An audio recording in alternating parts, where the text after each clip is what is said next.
Your father tucks away sweets in the back of the cupboard, insisting his blood sugar is under control. But is this simple defiance, or the tip of a much deeper iceberg? When it comes to diabetes in seniors, it's never just about carbs or counting calories. It's about family, memory, and the ties that bind us, sometimes in ways we don't immediately see. Managing diabetes in older adults is a complex dance, one that moves beyond the kitchen and into the heart. Seniors with diabetes face a maze of challenges, and often, food is only the beginning. On the surface, the goal seems clear: manage blood sugar, avoid complications, and stick to a plan.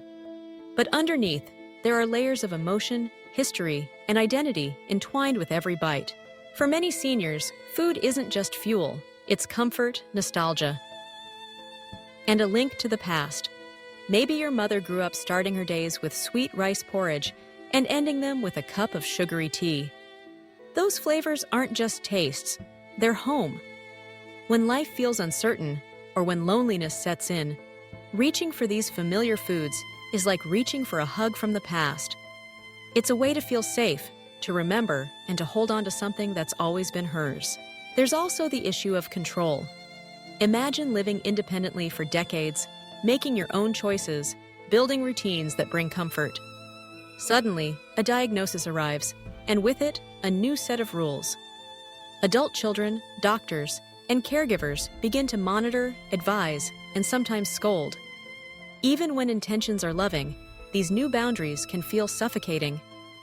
To an aging parent, being told what not to eat can feel like being treated as a child again, stripping away the independence that's been hard-won over a lifetime.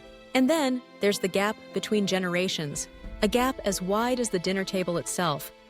Traditional diets, filled with staple foods like rice, bread, or potatoes, often clash with modern diabetic guidelines that emphasize low-carb and high-fiber alternatives. For an elderly parent who has always considered white rice the centerpiece of every meal, the idea of swapping it for brown rice or quinoa may seem foreign, even disrespectful to their heritage. What's considered healthy in their culture might not match up with what their adult children, armed with internet research and doctor's notes, believe is best. This disconnect can deepen mistrust and resistance. So how can adult children help bridge these divides with empathy and effectiveness? The first step is to ask before advising. Instead of issuing directives, open a conversation. Can we find a version of your favorite food that works for your sugar levels? This approach respects your parents' preferences and invites collaboration. Adapting the plate is more effective than erasing tradition. Instead of removing cherished foods altogether, try offering smaller portions or substituting white rice with a high-fiber alternative.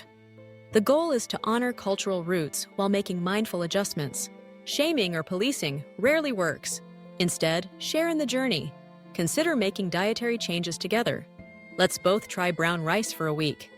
This builds camaraderie instead of conflict, turning the challenge into a shared experience rather than a solitary battle.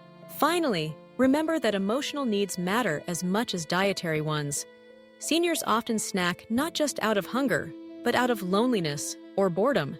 Spending time together, sharing meals, and creating joyful moments can satisfy these deeper needs, reducing the urge to seek comfort in unhealthy foods. At its core, managing diabetes in seniors is not about exerting control. It's about expressing care.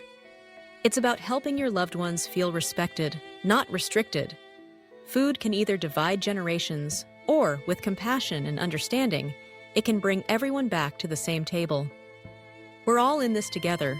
Support, patience, and empathy can turn a difficult journey into one of connection and shared strength.